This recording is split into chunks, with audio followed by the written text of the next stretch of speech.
Good morning, friends. In today's class, we are going to discuss about lever-arm principle. So it is left in. We have skipped while studying unit number 1. So today we'll cover that. That is lever-arm principle. So now lever rule is used for calculating the amount of phase in any two phase of a region of given binary phase. So here if you want to find out the amount of phase, so that is calculated by this lever arm principle. So now here you can see the uh, equilibrium diagram or phase diagram. So here you can see there is 100% A and 100% of B. As you go on towards B, the weight percentage of B is going to increase. And here you can see the melting temperature of pure A is here and the melting temperature of pure B is here. And I have drawn one line, that is WO here uh, at W weight percentage. Uh, so now here we'll try to derive the lever arm principle. So now let us consider a system as shown in the figure at temperature T. So here you can see at temperature T and composition X. So the composition X is here, so that X is nothing but W over here. And the amount of liquid in weight fraction is given as XL. So XL will be the amount of weight fraction and XS will be the weight fraction of solid. So at temperature T and composition X, the weight percentage of liquid is given by X. So it is not visible. I'll write XL, and the weight percentage of solid is given by XS. And if we assume the total liquid is 1, then XL, so XL plus XS will be 1. In the similar line, uh, then if you want to calculate the value of uh, liquid, so the value of liquid will be XL will be 1 minus XS, whereas the value of solid will be XS will be equal to 1 minus XL. So it is not visible, but I have written it over here.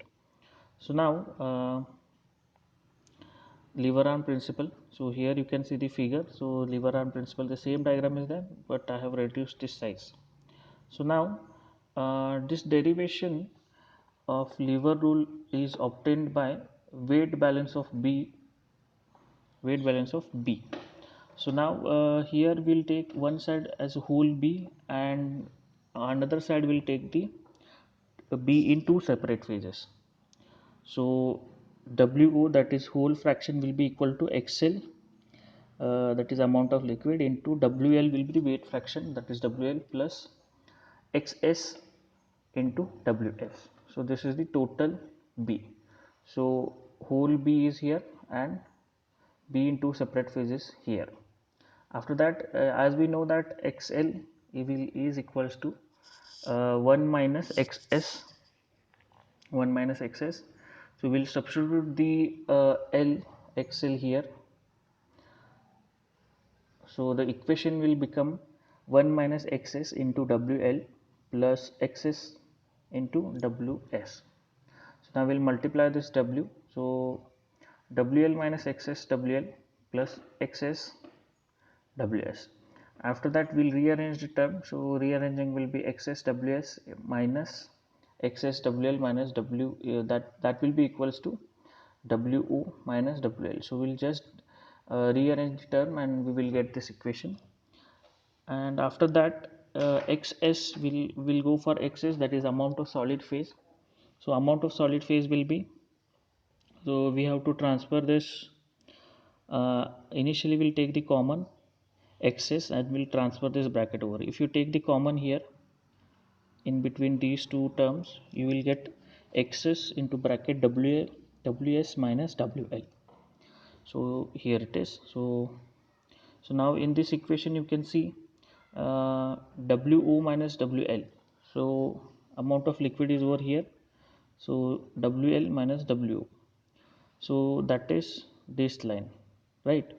And here LS is over here. So LS is here. So here you can see, if you want to find out the amount of solid, so amount of solid just so this is a liquidus line, this is solidus line. So if you want to know the amount of solid which is present over here, I'll draw just a straight line over here and I'll draw a perpendicular down. I'll show it once again. So if you want to find out the amount of solid, so this is, you are aware that this is solidus line, so this line is solidus and this is liquidus. So if you want to find out amount of solid which is over here, so just draw a perpendicular over here on the solidus line and just a straight line on the solidus and drop down a perpendicular, you will get the weight fraction of solid. And if you want to have the amount weight percentage of liquid sorry, just draw a line which is intersecting liquidus line and drop a perpendicular down, so you will get the amount of liquid, weight percentage of liquid. So here from this equation now, so that is LO, arm LO by arm LS. So LO is here and LS is here. So now LS is full arm length. So here you can see O as a fulcrum or O as a pivot, and it will be just like seesaw, right? The pivot point is O, and if you want to find out amount of solid, so here we need to have the LO. So LO is nothing but opposite arm length over here. So LO is opposite arm length because we are finding out amount of solid. So amount of solid for weight fraction of solid is we have to draw a line over here on the solidus and just drop down a perpendicular. That will be the amount of which solid present over here. But here you can see from this equation it is LO by LS. LO is nothing but opposite arm length divided by full arm length. Clear? So in the same line for amount of liquid it will be WS minus WO divided by WS minus WL. So WS by WS minus WL will be full arm length and SO is here, and we are finding amount of liquid. So again it is opposite arm length by full arm length, opposite arm length by full arm length. So if you take the ratio of amount of liquid to amount of solid, you will get the full arm length is going to cancel out. So if you take this equation, these two terms are going to cancel out. So finally you are these two terms are going to cancel out and you are remaining with LO by SO, LO by SO. So this is the final equation, and if I cross multiply, amount of solid will be amount of solid into SO, that will be equal to amount of liquid into LO. So now line LS is going to act as the lever and point O is going to act as a fulcrum. So here in the figure you can see the LS is going to act as the arm and O is going to act as the fulcrum.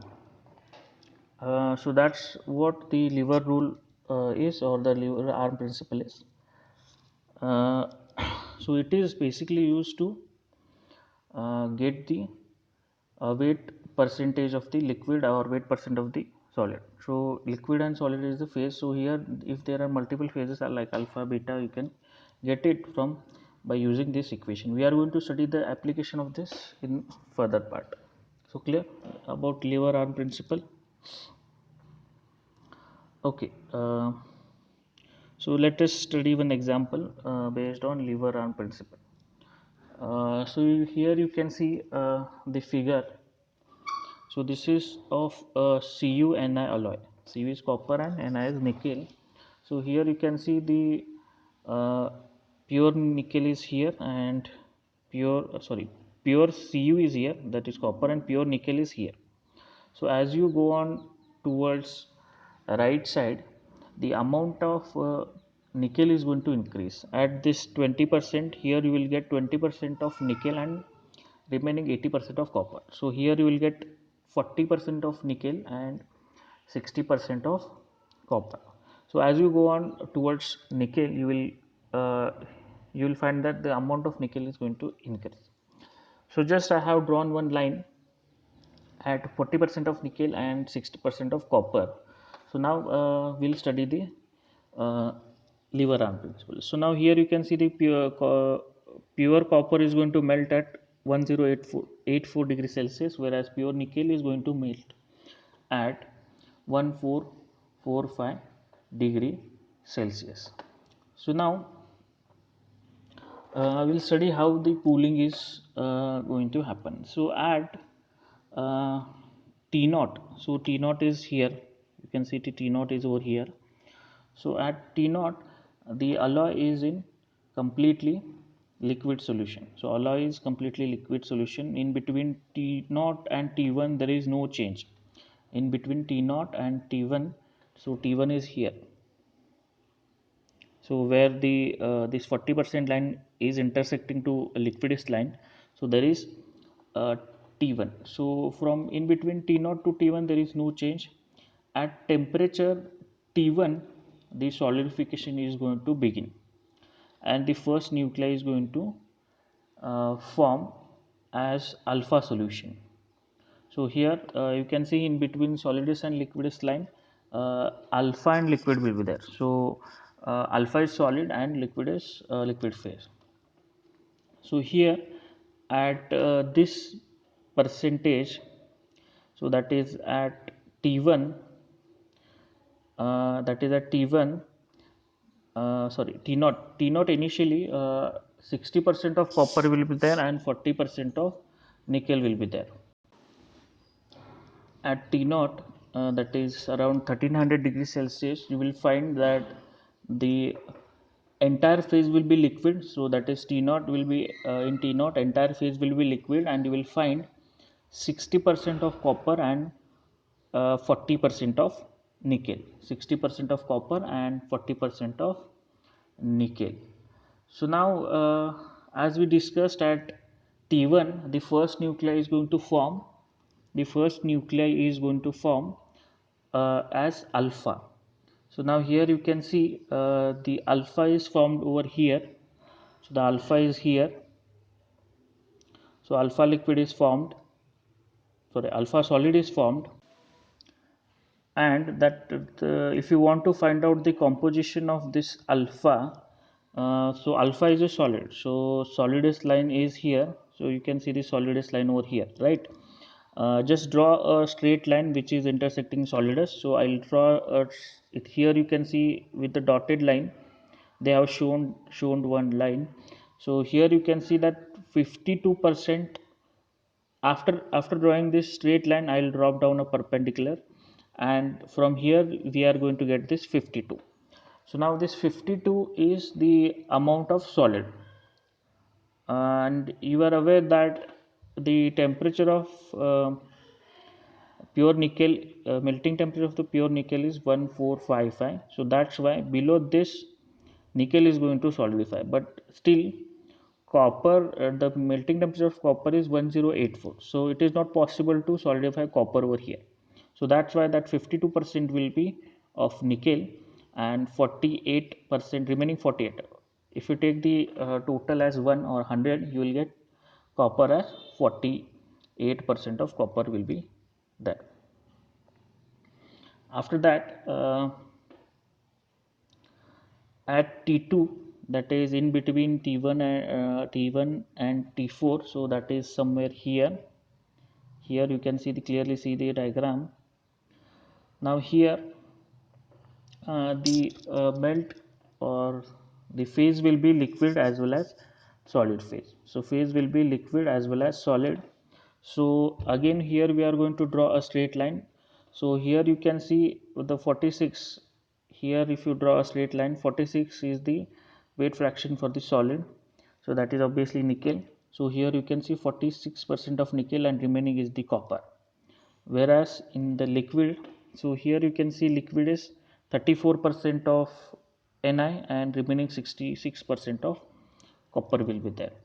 And after that at T3, So that is the entire liquid is going to convert into solid. So here you can see 64% of copper and 40% of nickel, because this point is at exactly on the solidus line. So 40% of nickel will be there and 60% of copper will be there. And here you can see liquid which is remained over here will be of 20% or 28% of nickel and for 72% of copper. And at the last, that is at T4, you will find that entire liquid is converted into solid, and here you will get 60% of copper and 40% of nickel. So here you can see for 60% of copper and 40% of nickel, as the percentage is over here. So that's how we can use the lever arm principle in order to find out the amount of phase existing in the equilibrium diagram or the phase diagram. So now we are going to study about eutectic type of equilibrium or phase diagram. So eutectic type of phase diagram. So as we discussed, eutectic, at definite temperature this transformation is going to take place. So here you can see the equilibrium diagram of cadmium and bismuth. So CdBi. So here you can see the CdBi, CD, sorry, yes, Bi, and here you will find the CD. So as you go on the right side, the amount of CD is going to increase. That is, amount of cadmium is going to increase. So now here you can see the pure melting temperature of bismuth is 270 degrees Celsius, and the melting point of pure cadmium is 320 degrees Celsius. So now here you can see, as I told, that the pure bismuth is going to melt at 270 degrees Celsius. As you go on increasing the percentage of cadmium, the melting temperature is going to drop down. So melting temperature is going to drop down up till certain point, and after that it is again going to increase. So this point is known as eutectic point, where the alloy is going to have the least melting temperature,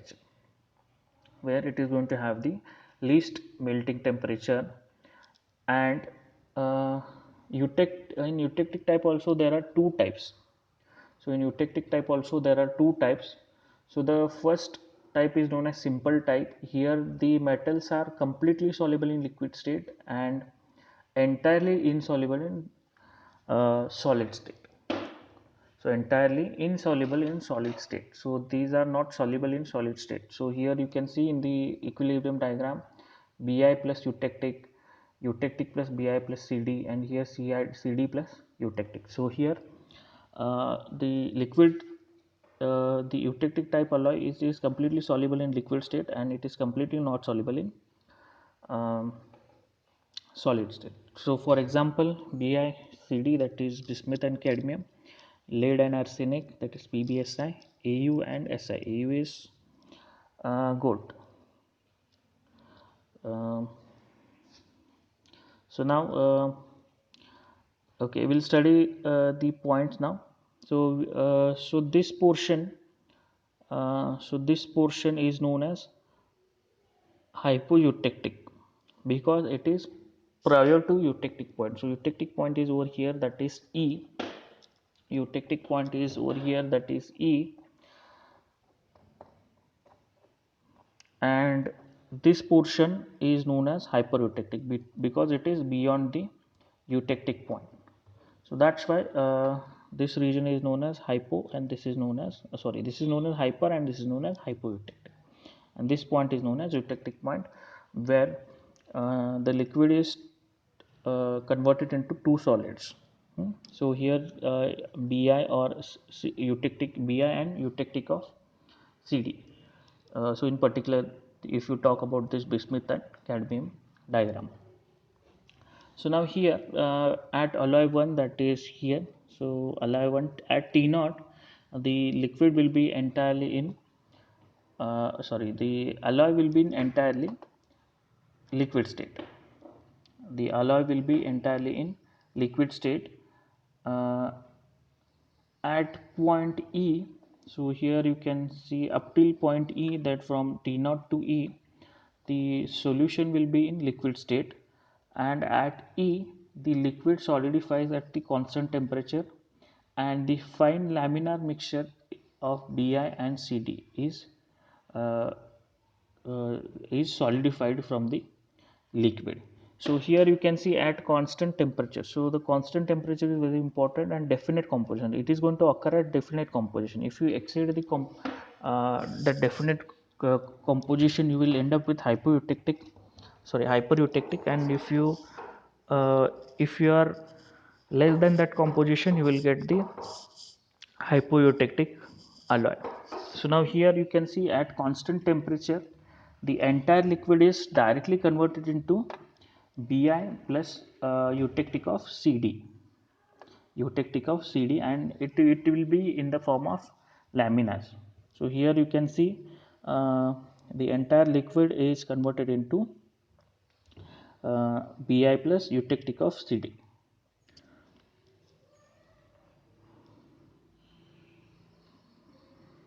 So now we'll go for the 80% of Bi and 20% of Cd. 80% of Bi and 20% of Cd, that means alloy 2.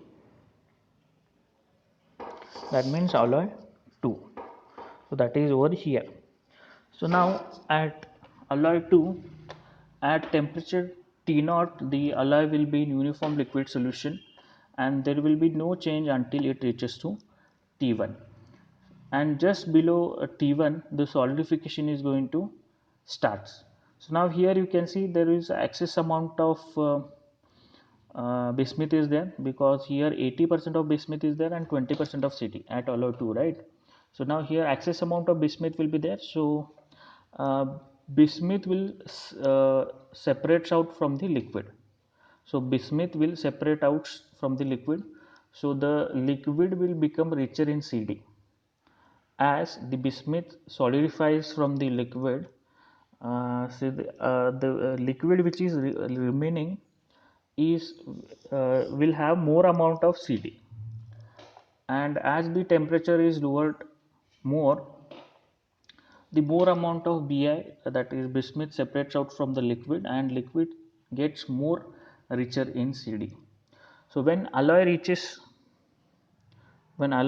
to point T2, that is eutectic line, the entire liquid which is remaining is converted into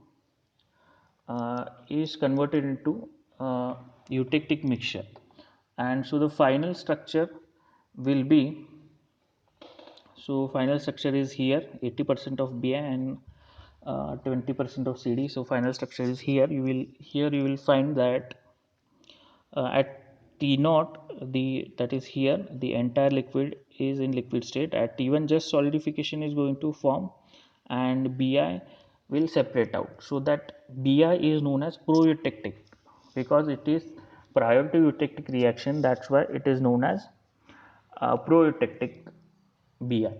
So that is Bi in the sense bismuth. After that, as the temperature drops down and reaches to T2, as bismuth is already separate out, there will be the liquid which is remaining will be more richer in cadmium.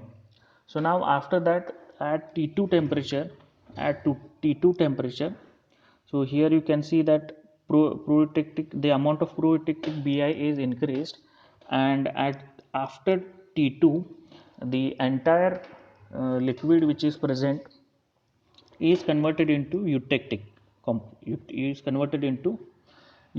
mixture. So here, that's why here you can see at T3, that is below eutectic point, here you will get the grains, that is proeutectic Bi and eutectic mixture. So that's how the solidification is going to take place in hypoeutectic region. So clear. So So we'll go for the alloy number 3 now. So alloy number 3 is here, that is 20% of BI and 80% of CD. 20% of BI and 80% of CD. Okay, so now here you can see the phase transformation of alloy 3. So the alloy remains in liquid state until the temperature T1. So the temperature T1 is here, and just below this temperature solidification starts. Because of this alloy is richer in cadmium, which here you can see the cadmium is 80%. So the amount of cadmium is more here. So the cadmium is going to separate out. So cadmium is going to separate out. So here you can see at this region cadmium has already separated out. So it is known as pro-eutectic cadmium, separates out. And as the cadmium is separates out from the liquid, the amount of bismuth is going to increase in the liquid. So amount of bismuth is going to increase, or the liquid will be richer in terms of bismuth. Upon further cooling, the amount of liquid decreases and the proeutectic CD increases. And when it reaches to eutectic temperature, that is T2, the entire liquid will convert it into mixture of eutectic. So here you can see uh, at T1 it is in entirely liquid state. Sorry, at T0, sorry, at T0 the phase is liquid and it is a homogeneous liquid, because the uh, eutectic type 1 are completely soluble in liquid state, and they are completely uh, insoluble in solid state. So at T1 pro-eutectic CD is going to form. So here you can see just below T1 solidification is going to start and the cadmium is going to form. So cadmium is here, that is pro-eutectic cadmium. And after that, as the temperature decreases, the amount of cadmium increases, and in the liquid will be more richer in uh, bismuth. So as it reaches T2, so entire liquid which is present is going to convert it into mixture of eutectic. And at finally you will find that the final solid is going to have the grains of CD and eutectic. So grains of CD as well as eutectic. So here also it will form a laminate structure. So here also it will form a laminate type of structure. So now we'll go for eutectic type 2. So now in this system the metals are soluble. Solubility of the metals will be limited in the solid state. So whereas type 1 is completely insoluble in solid state, but eutectic type 2 is eutectic 2 type has limited solubility in the solid state, and they are obviously they are completely soluble in liquid state. So in this system mutual solubility is limited to the solid state. So here the example of AgCu, PbSN, that is after that AlSi, aluminum silicon. So PbSN is lead and tin, Ag is copper, Cu is copper and Ag is gold. So now here you can see in this diagram uh, so this diagram is of PbSN. So PbSN, lead and tin. So the melting point of pure Pb and Sn are indicated by point C and point G. So point C is here, and I'll draw the point C. Point C is here and point G is here. And the point E is the eutectic point, that is here. The point E is the eutectic point, and CEG is the what is this CEG? Liquidus line. And point CDEFG is the uh, this is liquidus line and this is solidus line. So solidus line. So here you can see the maximum solubility of PB and SN are indicated by D and E. So D is here, so maximum solubility is here, and E is here. So these are the maximum solubility. D and F are the maximum solubility of the respective metals.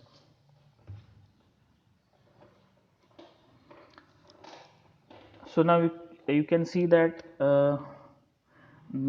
at alloy 1, that is here. So we'll study one by one. So alloy 1 is over here.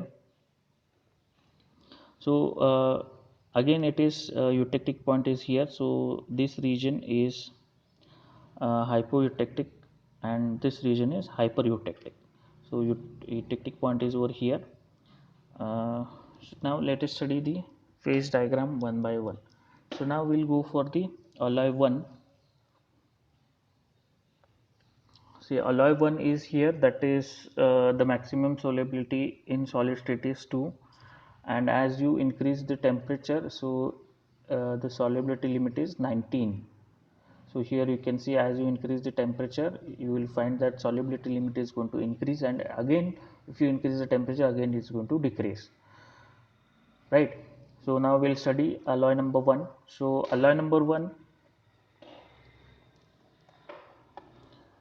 during alloy number 1 will have 98% of PB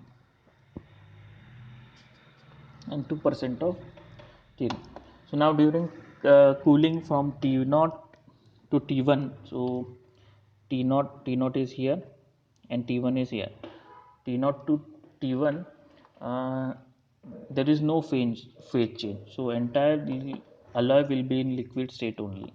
And as it reaches to liquidus line, so that is line CEG, it starts to solidify. It starts to solidify, and the alpha solution is going to form, and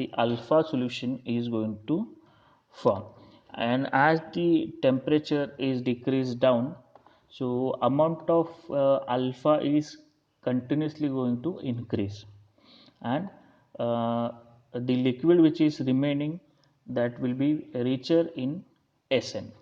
So liquid which is remaining, that will be richer in SN, and as it reaches to T3, so T3 is here, the amount of alpha is going to increase, and the entire liquid is going to convert into alpha. So in the microstructure diagram also you can see the the liquid at T0, and the entire liquid is at just below T1. The solidification is going to start, and alpha is going to separate out from the liquid. As alpha separates out, as temperature decreases, the amount of alpha is going to increase and it is going to solidify. So here you can see the eutectic type 2 is completely soluble in liquid as well as completely soluble in solid state, because there is only one single phase is present over here. So that's why it is going to have the limited solubility.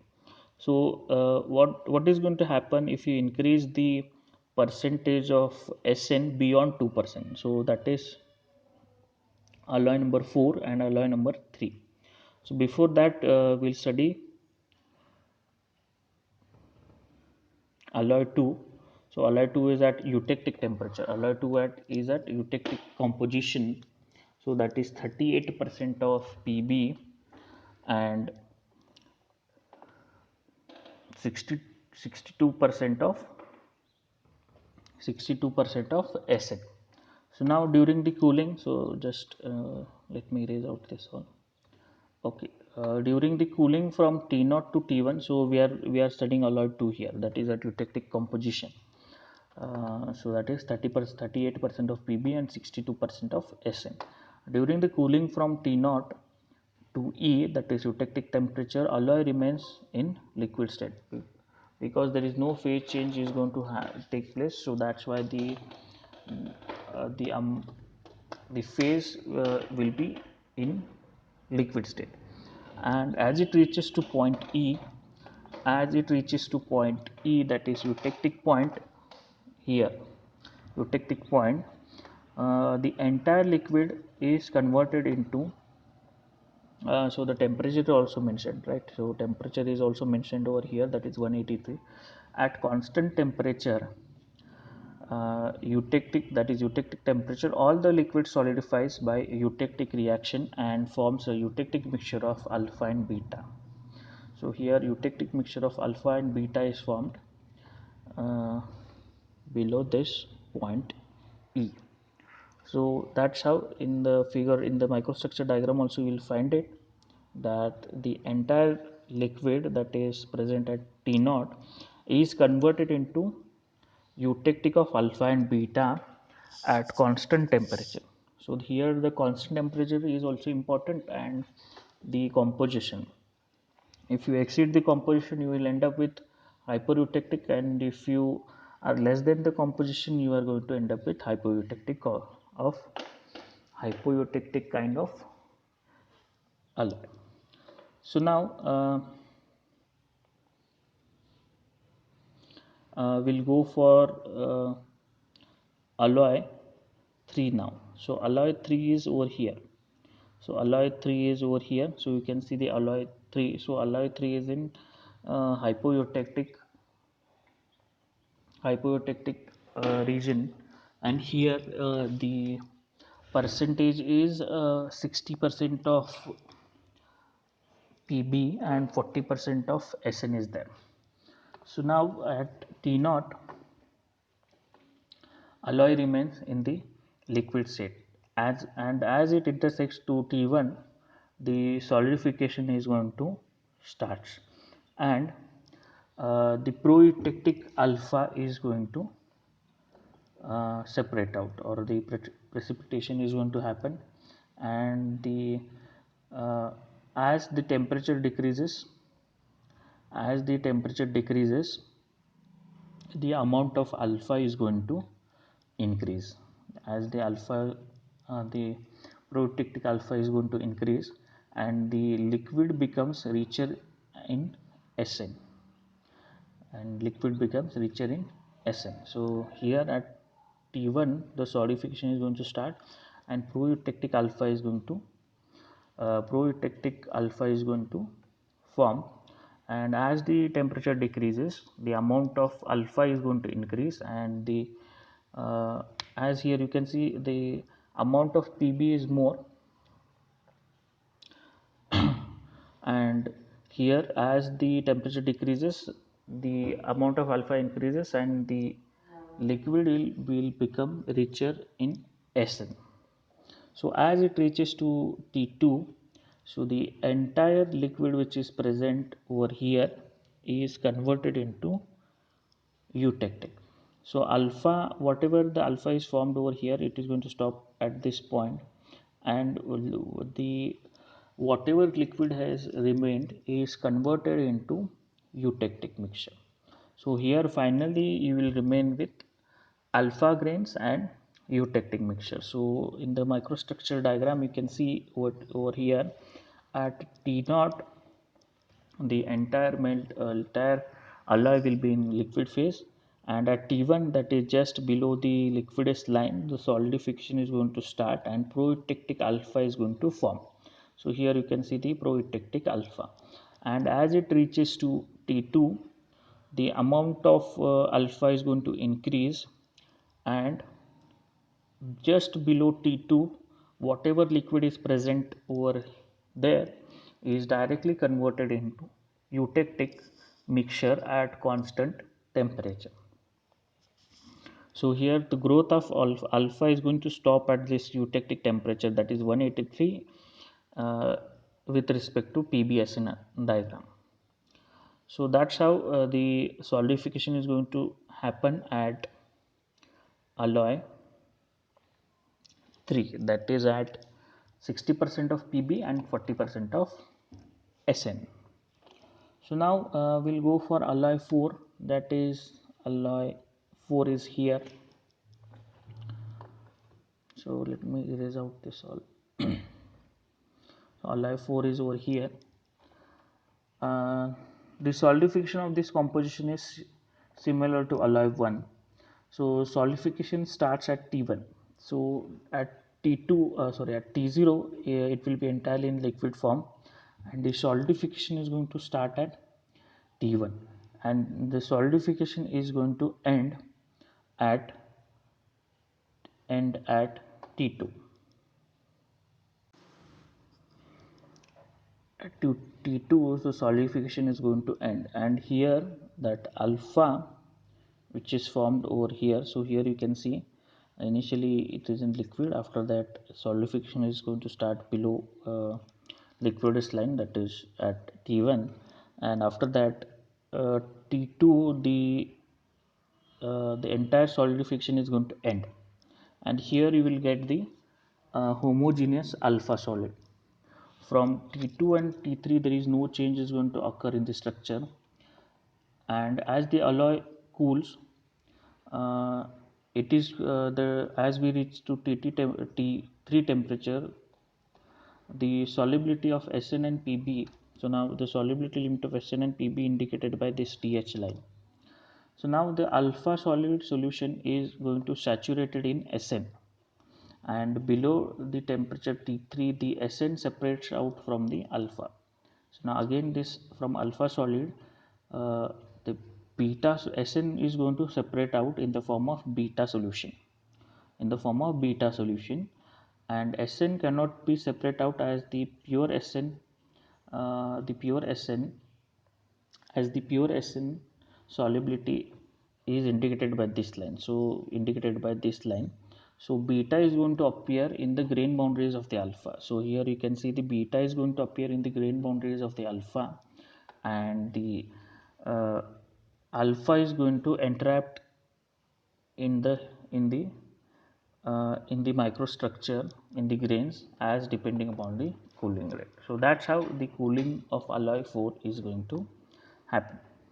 So I'll explain it again because it is bit complicated to understand. So solidification is going to start at T1 and it is going to end at T2. So solidification is going to start it over here and it is going to end it over here. And at T2 we are going to get the pure homogeneous alpha solid. From T2 to T3 there is no change. From T2 to T3 there is no change is going to occur in the structure. And as we cool it down to T3 is here. So as we cool it down to T3, the solubility limit is shown by this DH line. So now the alpha solid is saturated in Sn. Below T3 temperature, the Sn is going to separate out from the alpha, and it is going to form as a beta solid. And Sn cannot separate out as the pure Sn because of the solubility of Pb in Sn. The beta is going to appear in the grain boundaries of the alpha, or it may get entrapped on the grain boundaries depending upon the cooling rate. So that's how the cooling of alloy 4 is going to happen. So clear? So today we have completed lever rule principle and eutectic phase diagram. So eutectic we have studied phase 1 and phase 2. So in tomorrow's class we will go for peritectic system. So we'll study about the peritectic system in the next class.